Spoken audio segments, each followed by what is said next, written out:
Hey guys, welcome back to my YouTube channel. तो कल की वीडियो में अपन ने फंक्शन पढ़े थे कि फंक्शन क्या होते हैं, कैसे काम करते हैं। तो जो भी कल अपन ने फंक्शन के बारे में पढ़ा था, तो आज उसको एकदम इम्प्लीमेंट करके देखेंगे। मतलब कि अपन ने कल भी इम्प्लीमेंट तो किया था, लेकिन आज कुछ प्रैक्टिस क्वेश्चन करेंगे जिससे कि आपका जो फंक्शन के जो टॉपिक है वो क्लियर हो सके। ठीक है,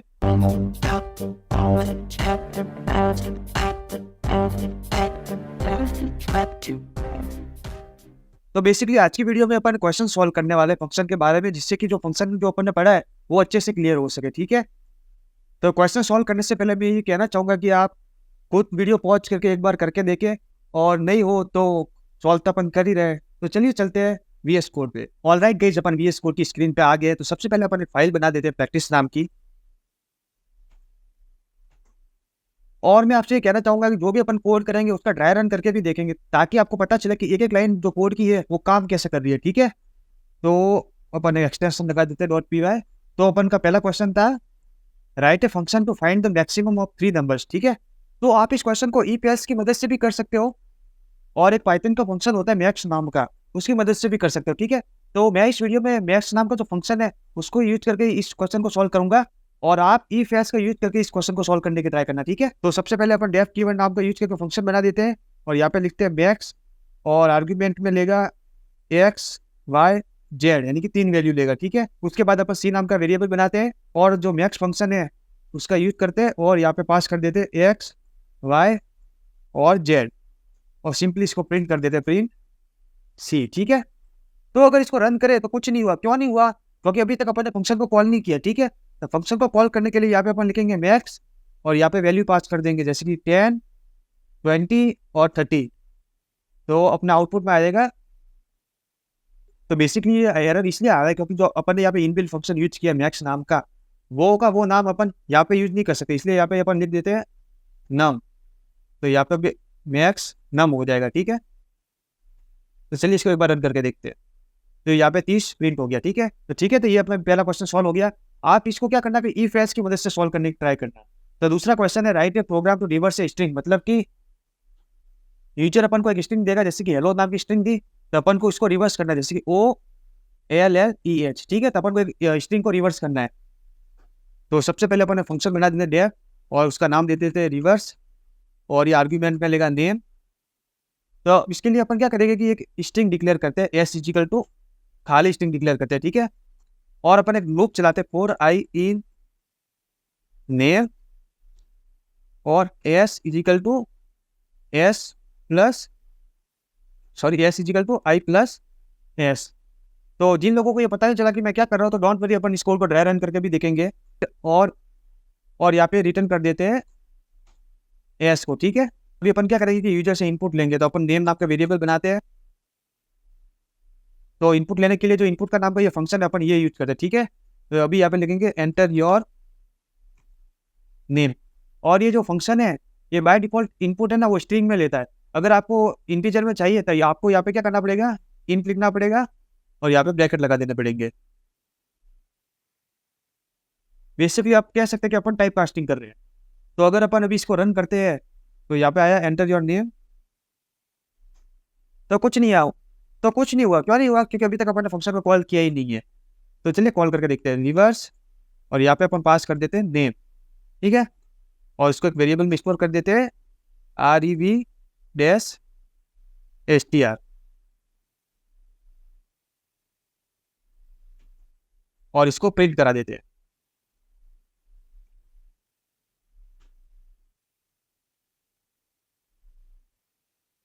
तो चलिए इसको अभी रन करते हैं, enter your name KHUSHVER none. तो यहाँ पे नन इसलिए आ रहा है क्योंकि अपन ने रिटर्न यहाँ पे किया ही नहीं। तो चलिए रिटर्न कर दिया।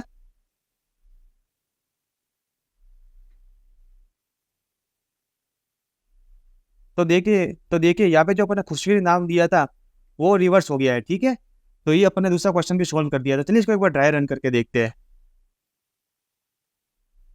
इसको यहाँ पे ला लेते हैं।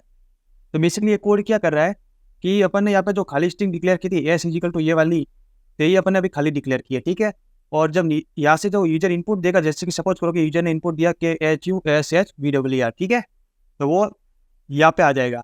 यूजर ने इनपुट दिया, वो आर्ग्यूमेंट में आ गया, तो ये जो इसमें स्टोर हो गया। ठीक है, ये नाम। फिर अपन ने क्या किया था कि एस इज इक्वल टू, अभी तक क्या खाली स्ट्रिंग डिक्लेयर की थी यहाँ पे, ठीक है।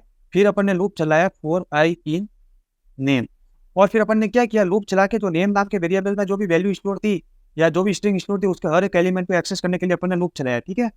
फिर अपन ने यहाँ पे लिखा था s is equal to i plus s, मतलब कि ये वाला एस। तो पहली बार लूप चला होगा तो उसने के नाम के एलिमेंट को एक्सेस किया होगा, ठीक है। तो अभी यहाँ पे ध्यान से सुनना, जब पहली बार लूप चला तो इसने के नाम के एलिमेंट को एक्सेस किया और प्लस एस, तो यहाँ पे अपन ने एस डिक्लेयर किया था, तो यहाँ पे एस में कोई वैल्यू नहीं थी या कोई स्ट्रिंग नहीं थी, तो यहाँ पे ये क्या खाली का खाली रह गया। तो अपन तो यहाँ पे क्या हुआ, के, तो के कहाँ पे स्टोर हो गया, यहाँ पे एस नाम की वेरिएबल में स्टोर हो गया, ठीक है। तो स्टोर हो गया, तो अब एस नाम के वेरिएबल में के है। जब दूसरी बार लूप चला तो वो एच पे आया, मतलब कि अब एच प्लस और अब एस नाम के वेरिएबल में के स्टोर है, ठीक है। तो एच और के वापस एस नाम के वेरिएबल में स्टोर हो गए। अब जब तीसरी बार लूप चला यू, तो यहाँ पे यू आया और प्लस एस नाम के वेरिएबल में क्या क्या स्टोर था, एच और के स्टोर था, ठीक है। तो अब टोटल क्या हुआ, तो अब टोटल हुआ s equal to U H K, ठीक है। जब वापस लूप चला तो उसने एस नाम के वेरिएबल को एक्सेस किया, सॉरी एस नाम के एलिमेंट को एक्सेस किया। तो यू की जगह एस आ गया प्लस यहाँ पे जो एस, यहाँ पे एस में क्या क्या स्टोर है अभी, यू एच के। तो टोटल एलिमेंट एस में कितने हो गए, एस यू एच के, ठीक है। जब वापस लूप चला तो यहाँ पे आई की जगह एच आया और अब एस में क्या क्या स्टोर है, एस यू एच और के, ठीक है। तो टोटल एलिमेंट एस में कितने हो गए, एच एस यू एच के। एक बार ऊपर ले लेता हूँ, ठीक है। तो वापस लूप चला तो ये वी नाम के एलिमेंट पे आया, ठीक है। तो वी प्लस अब एस नाम में क्या क्या स्टोर है, H S U H K, ठीक है। तब टोटल एस में कितने एलिमेंट हो गए, U H S U H K, ठीक है। अब वापस लूप चला ई पे, तो इसने ई नाम के एलिमेंट को एक्सेस किया।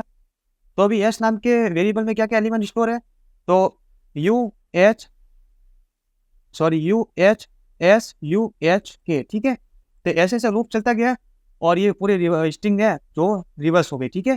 तो बेसिकली ये कोड ये काम कर रहा था।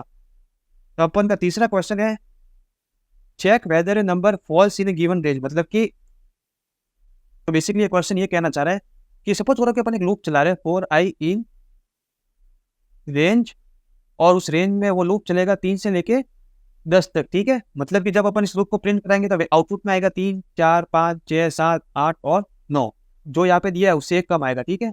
10 दिया है तो 9 आएगा और 9 दिया तो 8 आएगा, ठीक है। तो यहाँ पे ये आउटपुट आ रहा है।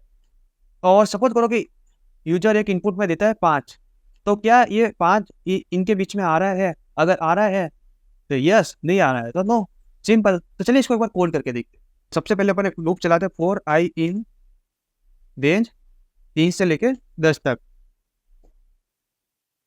और उस लूप को प्रिंट कराते हैं प्रिंट आई। तो आउटपुट में आएगा 3 से लेके 9 तक, ठीक है।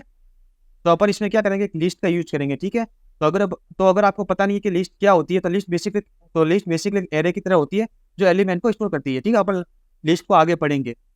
तो अपन यहाँ पे खाली लिस्ट को डिक्लेयर कर देते हैं LIS लिख के, ठीक है। यहाँ पे डिक्लेयर कर दी, और जो आउटपुट में आ रहा है उसको अपन लिस्ट में डाल देते हैं, L dot append sorry list dot append I. तो एक बार इसको प्रिंट करके देखते हैं, प्रिंट लिस्ट। तो ये देखिए लिस्ट में अपनी सारी वैल्यू स्टोर हो गई, ठीक है। इसको हटा देते हैं। तो अभी अपन क्या करेंगे, दूसरा लूप चलाएंगे for i in range length list, मतलब कि जो इस लिस्ट की लेंथ है वहां तक एक लूप चलाओ, ठीक है। और अपन चेक करेंगे if target is equal to list I, मतलब ये चेक करेगा कि जैसे कि सपोज करके यूजर ने इनपुट दिया 4, तो ये चेक करेगा लिस्ट में कि क्या 4 उस लिस्ट में है तो प्रिंट करा दो यस, नहीं है तो नो। अगर है तो प्रिंट करा दो यस, और नहीं है तो प्रिंट करा दो नो।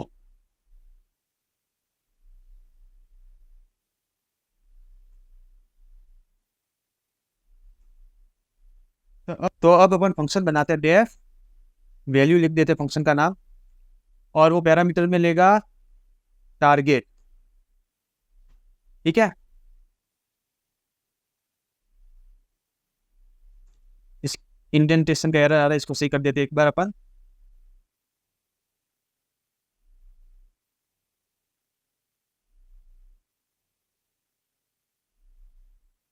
ठीक है, अपन ने इंडेंटेशन का एरर ठीक कर दिया। तो अगर अपन अभी इसको रन करते हैं तो कुछ नहीं होगा, क्योंकि अपन ने अभी फंक्शन को कॉल नहीं किया। ठीक है, तो अभी यहाँ पे फंक्शन को कॉल कर देते हैं और दे देते हैं 5 पैरामीटर के तौर पे, और यहाँ पे लगा देते हैं ब्रेक। तो चलिए इसको एक बार रन करके देखते हैं। 5 यस आया। ठीक है, अगर यहाँ पे 50 लिखते हैं तो नो आया। ठीक है, क्योंकि लूप चला ही 3 से 9 तक है, सॉरी 3 से 10 तक है। तो इसको एक बार ट्राई रन करके देखते हैं। इसको यहाँ पे लाते हैं, इसको थोड़ा जूम करते हैं। तो बेसिकली ये कोड क्या कर रहा है कि अपन ने खाली लिस्ट डिक्लेयर की। ठीक है, अभी अभी आपको पता नहीं है कि लिस्ट क्या है, तो आप ये समझ लीजिए कि लिस्ट एक एरे की तरह जिसमें मल्टीपल अपन एलिमेंट स्टोर कर सकते हैं। ठीक है, फिर अपन ने एक लूप चलाया उस पर्टिकुलर रेंज में, जैसे कि 3 से लेकर 10 तक। तो अपन के आउटपुट में आया था 3, 4, 5, 6, 7, 8 और 9। ठीक है, फिर जो ये आउटपुट आया उसको अपन ने इस लिस्ट में स्टोर करा दिया। ठीक है, फिर अपन ने क्या किया कि एक दूसरा लूप चलाया इस लिस्ट के लिए, और आई इन रेंज, लेंथ और लिस्ट, मतलब कि इस लिस्ट में जितने भी एलिमेंट है तब तक अपन ने लूप चलाया। फिर अपन ने क्या कंडीशन डाली, if target is equal to list और आई, मतलब कि जो टारगेट है वो इस लिस्ट में है तो प्रिंट करा दो यस और ब्रेक कर दो लूप को, और नहीं है तो प्रिंट करा दो नो। तो यही इस कोड का मतलब है। तो आज के लिए बस इतना ही। आई होप गाइस आपको ये वीडियो पसंद आई होगी। तो चलिए मिलते हैं आपसे नेक्स्ट वीडियो में।